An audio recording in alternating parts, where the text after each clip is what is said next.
Berlin'de bir sokak, Londra'da bir köşe başı, Amsterdam'da, Paris'te, New York'ta gecenin bir yarısı. Milyonlarca insan aynı şeyi yiyor. Dikey bir şişte dönen, ince ince kesilen et. Ekmek arasında, dürümde, tabakta. Almanya bu yemeği o kadar sahiplendi ki, resmi olarak bir Berlin icadı diyor. Bir Alman lezzeti. Made in Germany. Ama o dönen etin hikayesi Berlin'de başlamıyor. Hatta Almanya'da bile başlamıyor. Bir Osmanlı şehrinde bir kasabın oğlunun aklına gelen basit ama dahice bir fikirle başlıyor. Bugün dünyanın en çok satılan sokak lezzetlerinden birinin aslında kime ait olduğunu konuşacağız. Ve bu sadece bir yemeğin değil, koca bir göç hikayesinin, iki ülke arasındaki tatlı bir çekişmenin ve döne döne dünyayı saran bir kültürün hikayesi. Çünkü döner sadece bir yemek değil, o bir kimlik meselesi. Merhaba, Tarihin Notuna hoş geldiniz. Bu kanalda hepimizin bildiği ama tarihini pek düşünmediğimiz şeyleri masaya yatırıyoruz. Bugünkü konumuz da tam öyle. O kadar tanıdık ki tarihini hiç merak etmemişiz bile. Döner. Onu her gün görüyoruz ama arkasında sandığınızdan çok daha derin, çok daha çekişmeli bir hikaye var. Bu videoda 3 şeyi birlikte çözeceğiz. Dönerin nerede, nasıl doğduğunu, dünyanın dört bir yanına nasıl yayıldığını ve bugün Türkiye ile Almanya arasında neden bir döner diplomasisi yaşandığını. Kolayca söyleyeyim, bu hikayenin sonunda bir daha döner yerken aynı gözle bakmayacaksınız. Hadi başlayalım.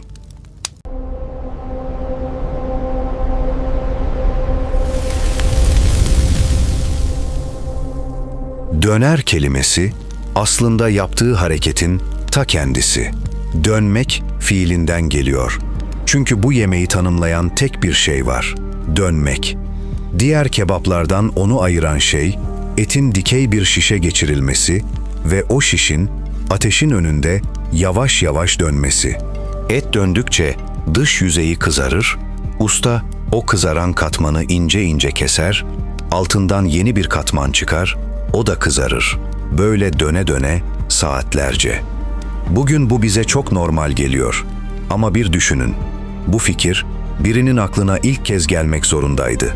Ve o ilk fikir tarihin en lezzetli devrimlerinden biriydi. Çünkü ondan önce et tamamen farklı bir şekilde pişiriliyordu. Hikayenin en bilinen başlangıç noktası 19. yüzyıl Osmanlısında, Bursa'da. O dönemde et, özellikle kuzu, geleneksel yöntemle pişiriliyordu. Bütün halde yere paralel, yani yatay olarak odun ateşinin üzerinde çevriliyordu. Bildiğimiz çevirme gibi. Ama bu yöntemin bir sorunu vardı. Kuzunun her yeri aynı lezzette değildi. Bazı parçalar daha yağlı, daha lezzetli, bazıları daha kuru ve bu lezzetli parçalar herkese eşit dağılmıyordu. İşte burada sahneye Bursalı bir isim çıkıyor. Mehmetoğlu İskender Efendi. Kayhan Çarşısı'nda, Kayhan Camii'nin bitişiğindeki dükkanında bir çözüm arıyordu. Babası Mehmet Efendi zaten yıllardır kuzu çevirme ve tandır işiyle uğraşan bir ustaydı. Yani İskender, et pişirmeyi bilen bir aileden geliyordu. Ve aklına o dahice fikir geldi. Ya eti yatay değil de dikey pişirirse? Kuzuyu kemiklerinden ve sinirlerinden ayırdı, etleri ince yapraklar halinde bir çubuğa üst üste dizdi ve bu çubuğu kendi tasarladığı dik bir kömür mangalının önünde döndürerek pişirdi. Böylece etin her katmanı eşit kızarıyor, usta da her müşteriye o lezzetli dış katmandan eşit pay verebiliyordu. Bu yenilik Bursa'da büyük dikkat çekti. İnsanlar buna önce İskender'in dönen kebabı dedi. Sonra bu isim halk dilinde kısaldı. Önce dönen kebap, sonra döner kebap, en sonunda da sadece döner. Yani bugün milyonların ağzından çıkan o tek kelime, bir ustanın icadından döne döne bize kadar geldi. Not düşmek gerekir. İskender Efendi'nin bu icadı aynı zamanda bugün İskender kebap dediğimiz o meşhur tabağın da atası. Yani ekmek üzerine dizilen döner, üzerine dökülen domates sosu, eritilmiş tereyağı ve yanındaki yoğurt. Bugün bir İskender söyle dediğimizde aslında adını o ustadan alan bir markadan bahsediyoruz. İşin gerçek genel adı ise döner kebap. Şimdi burada dürüst olmam gereken bir nokta var. İskender Efendi hikayesi en bilinen ve en çok belgelenen anlatı olsa da tek iddia değil. Kastamonulu Hamdi Usta'nın da daha erken bir dönemde dikey döneri bulduğuna dair söylentiler var. Bunu kesin bir bilgi değil, bir rivayet olarak not düşelim. Dahası, dikey pişirmenin izlerinin daha da eskiye gittiğine dair işaretler mevcut. Örneğin, Türkiye'nin dönerle ilgili yaptığı uluslararası başvuruda, kökenin çok daha eski Osmanlı el yazmalarına 16. yüzyıla kadar uzandığı öne sürülüyor. Ayrıca 19. yüzyılın ortalarında İstanbul'da dikey bir döner şişinin önünde çekilmiş fotoğraflar olduğu da anlatılıyor. Yani mesele şu, dikey dönerin kesin mucidini tek bir güne, tek bir kişiye bağlamak zor. Ama net olan şu ki, bu yöntem Osmanlı topraklarında doğdu, olgunlaştı ve buradan dünyaya yayıldı. Dönerin kökü tartışmasız bu coğrafyada. Döner tek başına da değildi. Onu anlamak için aynı coğrafyada doğan kardeşlerine de bakmak gerekiyor. Çünkü dikey şişte et döndürme fikri bu geniş coğrafyada birçok yemeğe ilham verdi ya da onlarla akraba oldu.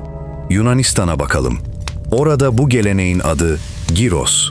Kelimenin kendisi bile dönmek, dönen anlamına geliyor. Tıpkı döner gibi. Dönerin Yunanistan'a büyük olasılıkla 20. yüzyılın başındaki nüfus mübadelesiyle taşındığı düşünülüyor. Zamanla gyros hem Yunanistan'da hem de deniz aşırı, örneğin New York'ta çok popüler oldu. Orta Doğu'ya bakalım. Orada bu geleneğin adı şavurma. Arap mutfağının dikey şişte pişen eti. Lübnanlı göçmenler bu tekniği o kadar uzağa taşıdı ki ta Meksika'ya kadar götürdüler. Ve orada yerel baharatlarla birleşince bugün dünyaca ünlü olan taco al pastor doğdu. Yani bir Meksika sokak lezzetinin kökeninde bile bu dönen et geleneği yatıyor. Hatta Kanada'ya kadar gitti. Halifax şehrinde Donair adıyla bir versiyonu ortaya çıktı ve o şehrin adeta milli yemeği haline geldi. Şimdi dürüst olalım. Bu yemeklerin tam olarak birbirinden mi türediği, yoksa hangisi önce olduğu tarihçiler arasında tartışılan bir konu. Döner mi şavurmaya ilham oldu, şavurma mı dönere? Bunun kesin, tek bir cevabı yok.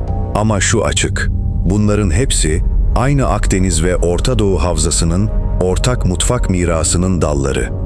Ve bu ailenin Türk üyesi, yani döner, en çok tanınan ve dünyaya en çok yayılan üyelerinden biri oldu. Tam burada kısa bir mola verelim. Buraya kadar keyif aldıysanız, videoyu beğenip kanala abone olun, bildirim zilini de açmayı unutmayın. Böylece yeni bölümleri kaçırmazsınız. Ve sakın kapatmayın. Çünkü hikayenin en can alıcı kısmı şimdi başlıyor. Dönerin Bursa'dan çıkıp nasıl Almanya'nın milli lezzeti haline geldiğini ve bugün Türkiye ile Almanya'yı karşı karşıya getiren o meşhur döner diplomasisini anlatacağım. İnanın bir tek dönerin bu kadar büyük bir mesele olabileceğini tahmin etmezdiniz. Şimdi her şeyi değiştiren o göç dalgasına geçiyoruz. 20. yüzyılın ortasına gelelim. Bu dönemde Türkiye'den Avrupa'ya, özellikle Almanya'ya büyük bir işçi göçü başladı. 1960'lı yıllardan itibaren yüz binlerce insan çalışmak için Almanya'ya gitti. Bu insanlara Almanya'da misafir işçi, yani Gastarbeiter deniyordu. Fabrikalarda, madenlerde, inşaatlarda çalıştılar. Yeni bir ülkeye taşındılar. Dillerini, kültürlerini ve elbette mutfaklarını da yanlarında götürdüler. Ve o mutfağın en pratik, en taşınabilir üyelerinden biri dönerdi. Bu insanlar memleketlerinin lezzetini gurbette de yaşatmak istedi. Böylece döner, işçilerle birlikte trenlere bindi, sınırları geçti ve Avrupa'nın büyük şehirlerine ulaştı. Almanya'da, Hollanda'da, Fransa'da, her şehirde yeni bir döner ateşi yandı. Ama burada çok önemli bir şey oldu. Döner sadece taşınmadı, değişti. Ve bu değişim onu bir Türk yemeği olmaktan çıkarıp bir dünya fenomenine dönüştürecek olan asıl devrimi başlattı. Türkiye'de döner çoğunlukla tabakta, pilavla ya da ekmekle oturarak yenen bir yemekti. Ama Avrupa'nın hızlı temposu farklı bir şey istiyordu. İnsanların yürürken, işe koşarken ayaküstü yiyebileceği bir şey. Ve işte bu ihtiyaçtan dönerin en meşhur hali doğdu. Ekmek arası döner. Bu dönüşümün simge ismi Kadir Nurman. 1933 civarında İstanbul'da doğan Nurman, 1960'ta Almanya'ya göç etmiş, sonra Berlin'e yerleşmişti. Ve 1972 yılında Batı Berlin'in ünlü Zoo tren istasyonunun yanında kurduğu bir büfede döneri yeni bir şekilde sunmaya başladı. İnce kesilmiş döner etini bir miktar salatayla birlikte ekmeğin arasına koyarak. Yürürken yenebilen, pratik, hızlı bir sokak yemeği. Basit gibi görünen bu fikir çılgınca tuttu. Çünkü tam da modern şehir hayatına uygundu. Ucuzdu, doyurucuydu, lezzetliydi ve ayaküstü yenebiliyordu. Kısa sürede Berlin'in her köşesinde döner büfeleri açıldı. Burada da tek bir isme bağlamak haksızlık olur. O dönemde Berlin'de döneri ekmek arası ve dürüm haline getiren başka ustalar da vardı. Örneğin bazı anlatılara göre daha 1969'da Reutlingen şehrinde döner satışa sunulmuştu. Kadir Nurman'ın kendisi bile alçak gönüllülükle şöyle demişti: "Belki başkaları da yapmıştı ama bu iş onun sayesinde tanındı." Yani mesele ilk eli kaldıran değil, bu formu dünyaya tanıtan isim olmaktı. Ve o isim büyük ölçüde Kadir Nurman olarak kabul edildi. Nurman, 2013 yılında Berlin'de hayatını kaybetti. O ilk Berlin döneri çok sadeydi. Sadece et, biraz soğan, biraz salata.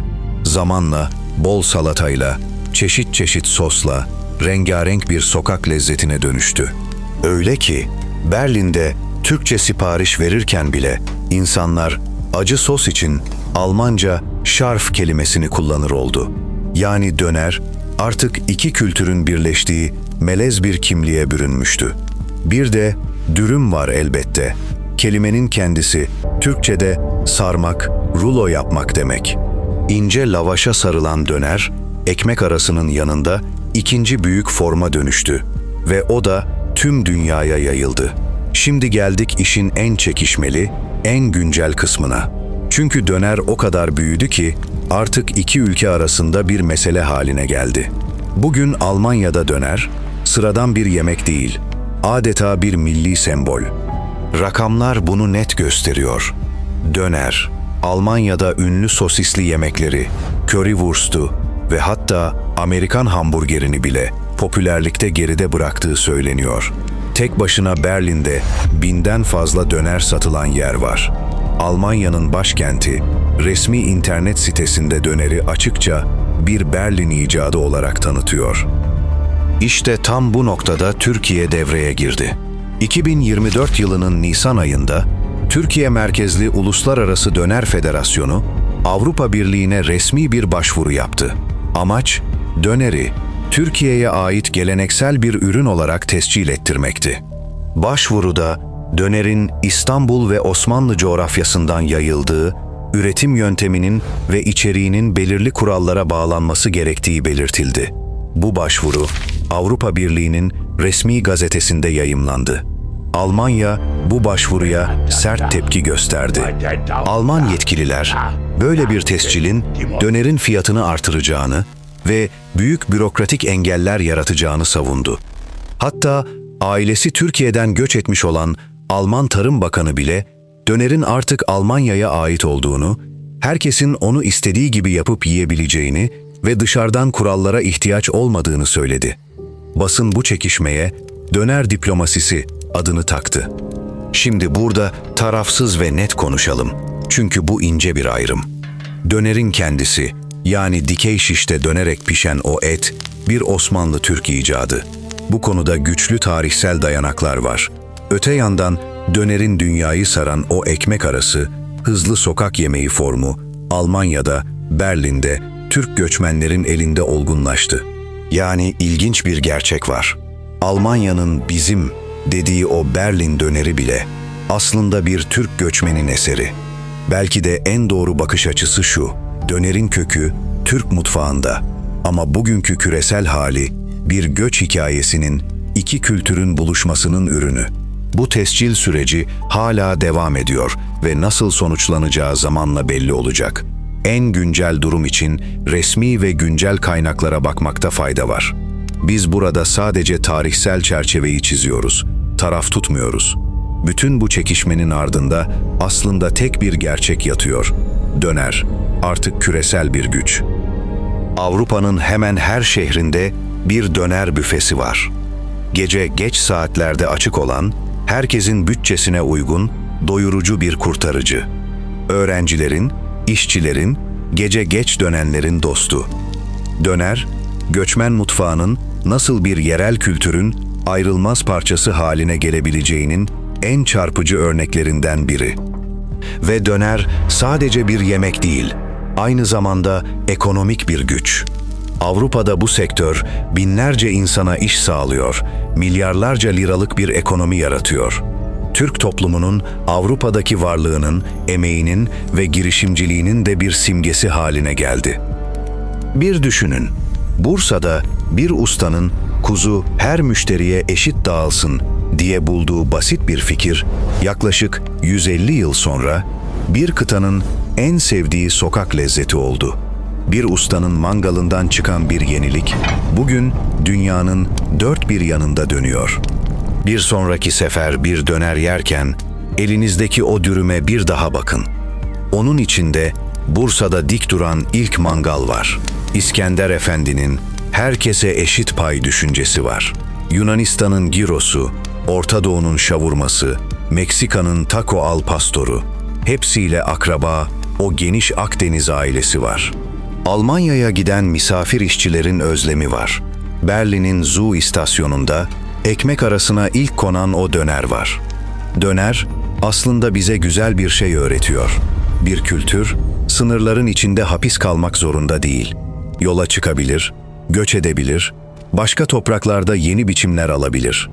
Ve bunu yaparken kökünü de kaybetmez. Döner Türkiye'de doğdu, bu tartışmasız. Ama Almanya'da büyüdü, dünyada yayıldı. Bugün hem bizim hem de ona gönül veren herkesin. Belki de gerçek zenginlik budur. Bir lezzetin bir memlekete sığmayacak kadar sevilmesi. O dönen şişin başında aslında koca bir hikaye dönüyor. Bir göçün, bir emeğin, bir kimliğin hikayesi. Ve o hikaye her akşam dünyanın binlerce köşesinde yeniden ve yeniden anlatılıyor. Şimdi sıra sizde ve bu soru fena karışacak. Sizce döner kimin? Sadece Türkiye'nin mi yoksa artık dünyanın ortak lezzeti mi? Ve sizin favoriniz hangisi? Ekmek arası mı, dürüm mü? Yoksa tabakta İskender mi? Yorumlara mutlaka yazın. Hepsini tek tek okuyacağım. Videoyu beğendiyseniz beğeni butonuna basmayı, kanala abone olup bildirim zilini açmayı unutmayın. Bir de bu videoyu döner deyince ağzının suyu akan bir arkadaşınıza gönderin. Bu hikayeyi onun da bilmesi lazım. Bir sonraki bölümde yine hepimizin bildiği ama tarihini pek düşünmediğimiz bir başka lezzetin, bir başka geleneğin peşine düşeceğiz. Görüşmek üzere. Kendinize iyi bakın.